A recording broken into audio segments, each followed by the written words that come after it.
The following is a high five moment from highfivecasino.com. Welcome to Burger Yippee. Would you like a hot apple pie today? Yes, yeah, I won! Woohoo! So that's a yes on the apple pie? I just went big time playing High Five Casino on my phone. Real cash prizes, free daily rewards, over 1,200 games. Yeah! So yes or no on the apple pie? Whoa! I won again! I'll take that as a yes. Drive around. Have you had your high five moment today? Only at highfivecasino.com. High Five Casino is a social casino. No purchase necessary. Void where prohibited. Play responsibly. Conditions apply. See website for details. High Five Casino. High Five Casino. High Five Casino is a social casino with real prizes and big Vegas hits at highfivecasino.com. The hottest games right from Vegas, and all winnings go straight to your bank account. Hundreds of exclusive games, free daily rewards, and come back to get free coins every 4 hours. Only at highfivecasino.com. High Five Casino is a social casino. No purchase necessary. Void where prohibited. Play responsibly. Terms and conditions apply. See website for details at high5casino.com. High Five Casino.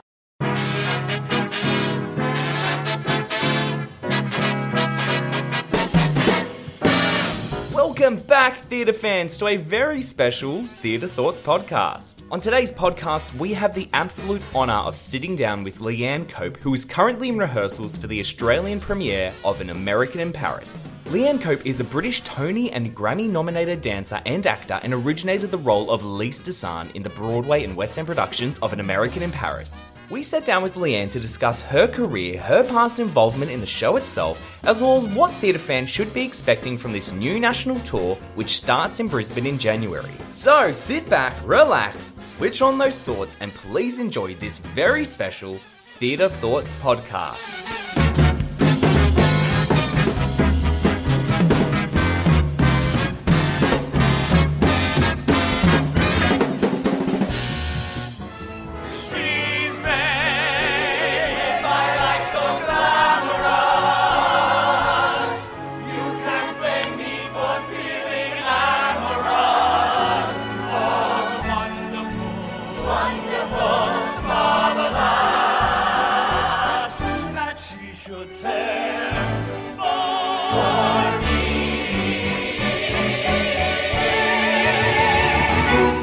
Four-time Tony Award-winning Broadway musical An American in Paris, based on the classic movie with music and lyrics by George and Ira Gershwin, features an outstanding Australian cast and ensemble drawn from the worlds of musical theatre and ballet. Broadway and West End leads Robert Fairchild and Leanne Cope will reprise their show-stopping turns as the American GI Jerry Mulligan and the young Parisian dancer Lise Desan. Audiences in Brisbane, Adelaide, Perth, Melbourne and Sydney will have a once-in-a-lifetime opportunity to experience the extraordinary talents of Robert Fairchild, Leanne Cope, Cameron Holmes and Dimity Zuri as they take to the stage in this buoyant, beautiful and breathtaking production from January 2022. Leanne Cope, welcome to the Theatre Thoughts podcast. We are more than excited to have you on the podcast today. Oh, thank you so much.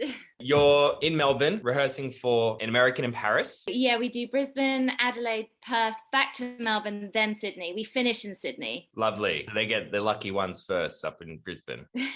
I guess for our listeners, if you could just introduce yourself first for those who aren't familiar with you and your work, just kind of give them a bit of scope about you as a performer. Okay, so I'm Leanne Cope and I'm British, as you might be able to hear. I actually started my performing career as a ballet dancer with the Royal Ballet. I went through the whole kind of training, so through the Royal Ballet School, and then I joined the company when I was 18. And then about 12 years into my time in the company, I'm going to give away how old I am now. Christopher Wheeldon was in London creating his ballet, Alice's Adventures in Wonderland, which I think is a very popular ballet here, actually. I know Oz Ballet do it a lot. And he messaged me at the time asking, I heard you used to sing in the choir at school. Would you like to sing for me? And I thought, that's a bit of a strange request. Not knowing, he didn't say what it was about at all. And it ended up being my kind of audition for An American in Paris. So I left the ballet company. Well, I didn't leave. I took a sabbatical. They were really actually wonderful and said I could come back and just take this time away. So I took some time off to go and create the role. We did a workshop and we opened in Paris first. Then we went to Broadway. Then we came to the West End, and now I'm here. Excellent. Obviously, everything that's happened in between. We all know what's happened in between. Let's not mention that. Yes, there's kind of moving on from that. It's behind us now. Yeah. So it was really just by chance. It was the real fresh. You were discovered, as the term is. Yeah, I guess so.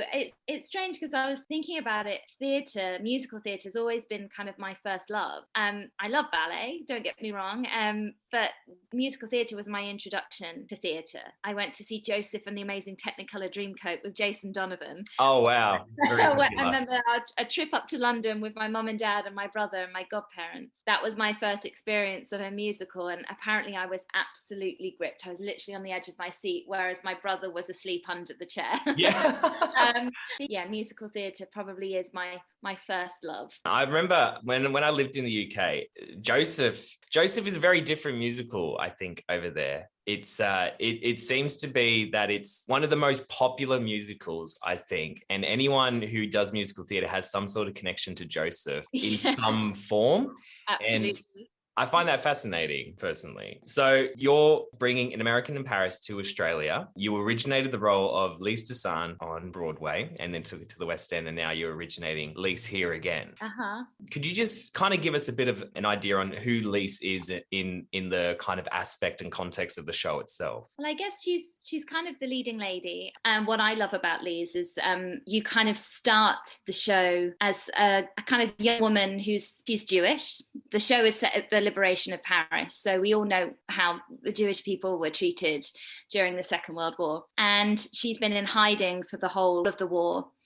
And she kind of emerges from, I was going to say lockdown then, but it kind of is this young woman. I mean, she started the war probably a kind of teenager, and now she's suddenly this young woman out into the world, and she's a young ballerina and has this passion to dance, and also has a really high sense of duty to not only her parents, who unfortunately we don't know where they are. We can all imagine what's happened to Lisa's parents being Jewish, but a sense of duty to her parents to live a very full life because they didn't get to, and a duty to the Burrell family because they looked after her during the war and they risked their life and their safety to hide her.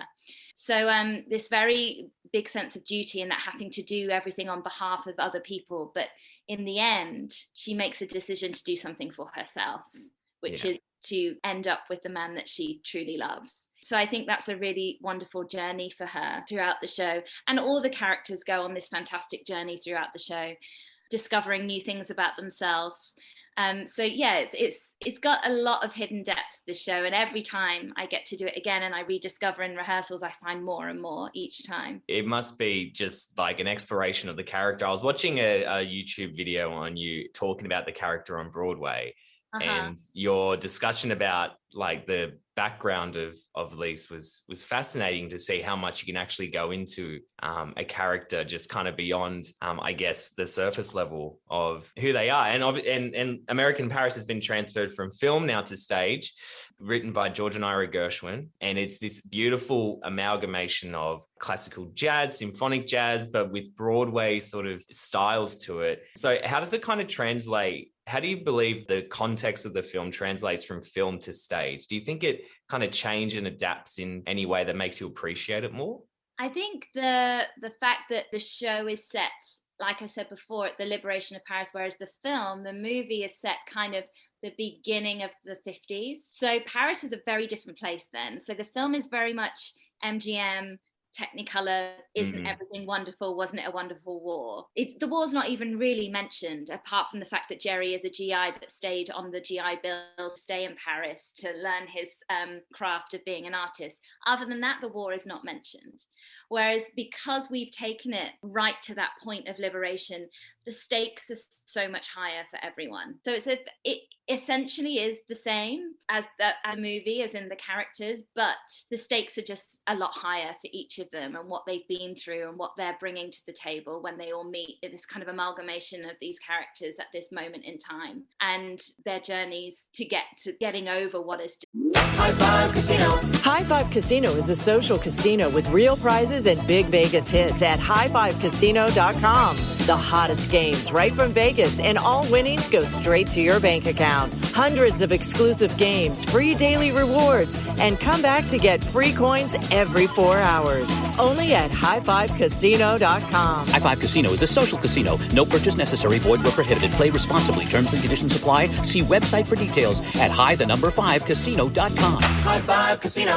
The following is a high five moment from highfivecasino.com. Welcome to Burger Yippee. Would you like a hot apple pie today? Yes, yeah, I won! Woohoo! So that's a yes on the apple pie? I just went big time playing High Five Casino on my phone. Real cash prizes, free daily rewards, over 1,200 games. Yeah! So yes or no on the apple pie? Whoa!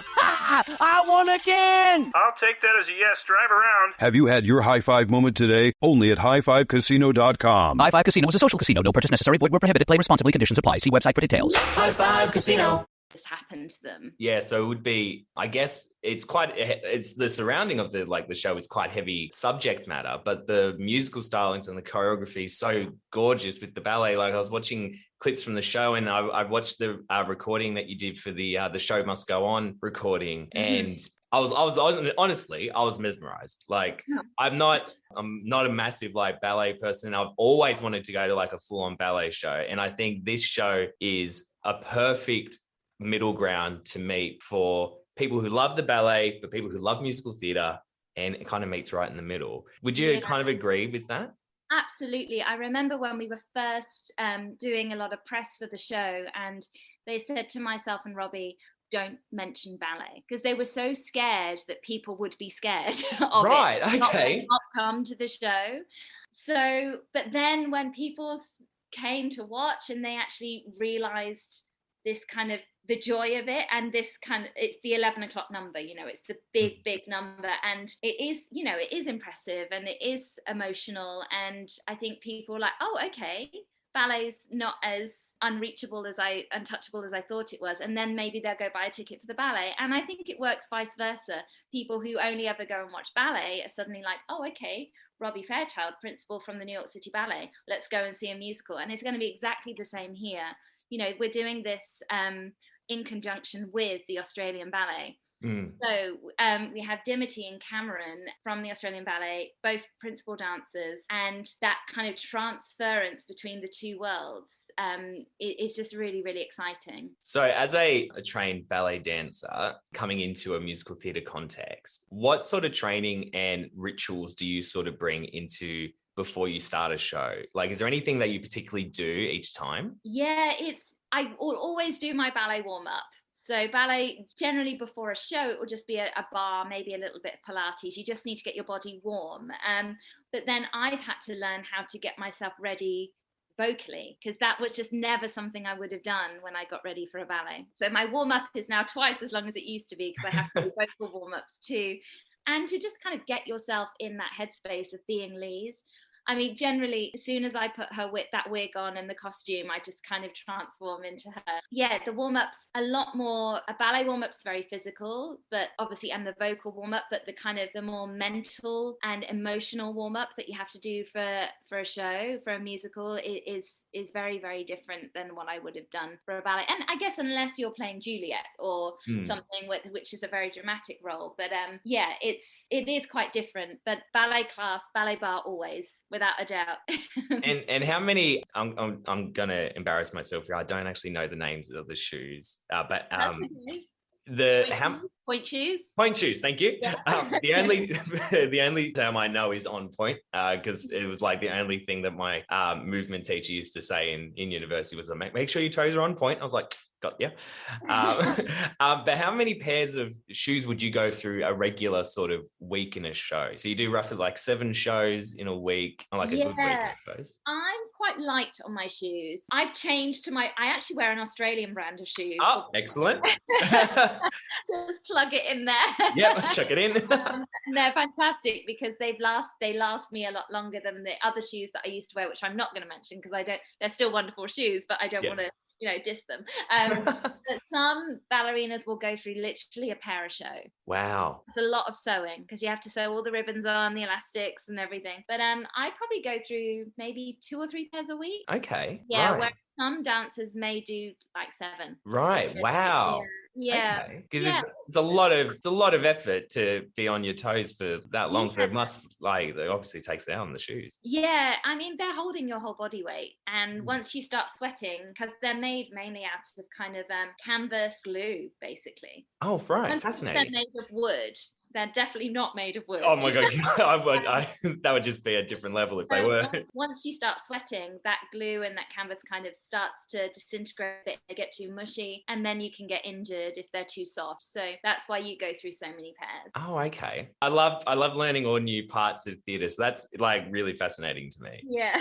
Well, I guess let's get back to the Australian production and your castmates. Now, obviously, I'm not going to ask you to compare castmates from Broadway to the West End and so on, but how has it been getting to know the new Australian cast? So you start rehearsals Monday. I haven't really got to know people yet that much. I haven't seen them in rehearsal because I'm literally just popping in, doing class and leaving, and letting them get on with it a bit. So the moment I'm at the point where I'm just trying to learn everyone's names. Yeah.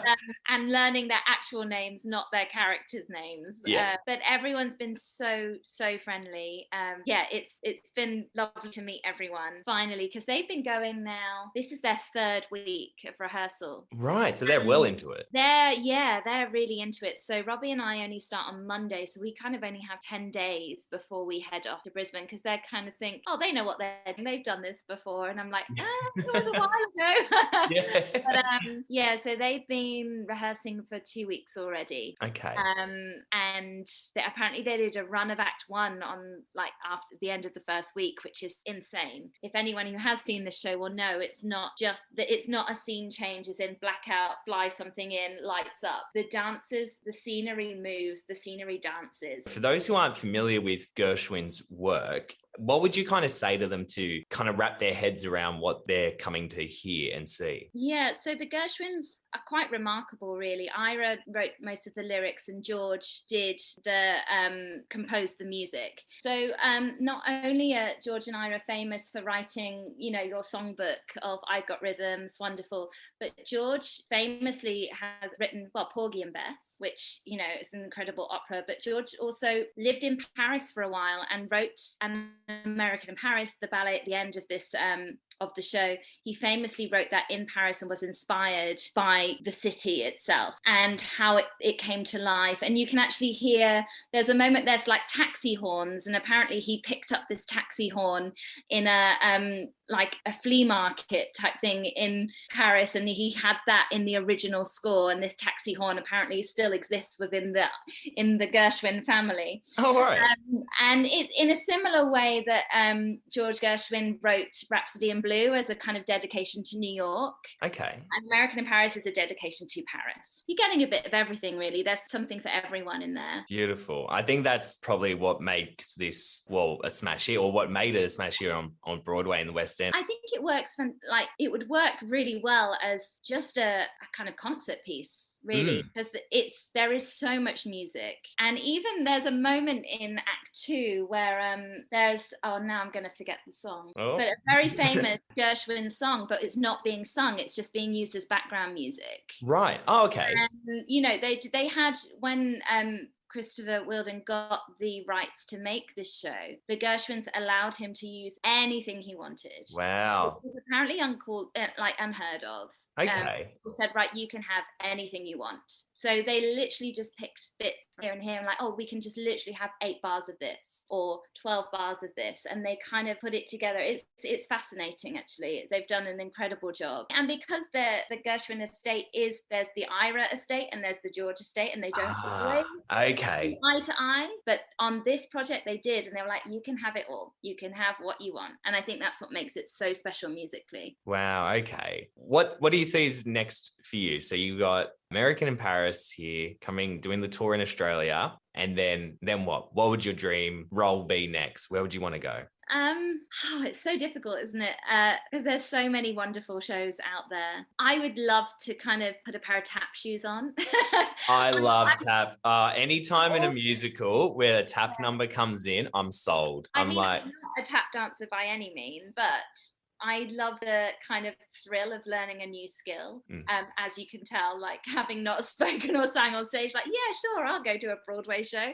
I would love to do something with tap, or what I think I suit is these old school musicals. So something like Singing in the Rain would be an absolute dream. Yeah. But who knows? But there's so much going on there. There's so much new things happening. Yeah. Like with after COVID and everything, it's, if you look back in history, and it's the same with this, with An American in Paris. After the war, there's such an amazing kind of influx of art that happened. Because everyone's been so suppressed for such a long time that suddenly all this creativity happens.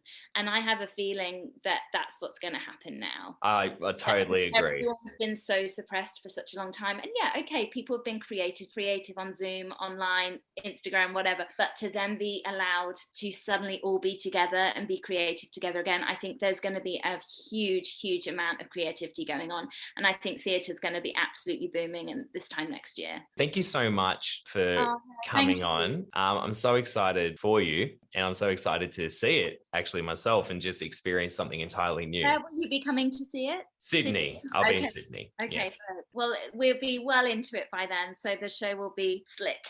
Exactly. Tickets for An American in Paris are now on sale via americaninparis.com.au. The musical will tour Brisbane QPAX Lyric Theatre from the 8th to the 30th of January, Adelaide Her Majesty's Theatre from the 5th to the 19th of February, Perth Crown Theatre from the 25th of February to the 12th of March, Melbourne Arts Centre Melbourne State Theatre from the 18th of March to the 24th of April, and Sydney Theatre Royal from 29th of April 2022.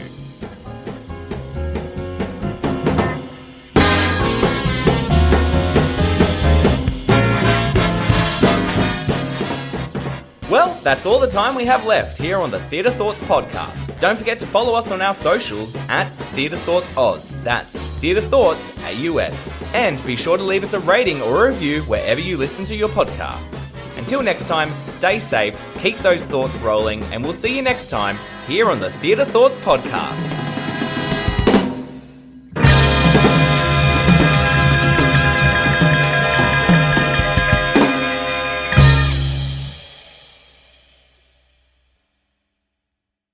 Have you ever wondered how your favorite performer actually feels? Well, here's your chance. Welcome to The Quiet Part Out Loud with me, Bobby Steggert, Broadway actor and now a therapist to a whole host of Broadway creatives. Part interview, part therapy, this is not your typical podcast. We'll go right to the heart of things with some of your favorite artists, what they still struggle with, what lessons they've learned, what they haven't figured out yet. There's enormous power in saying the quiet part out loud. Are you listening?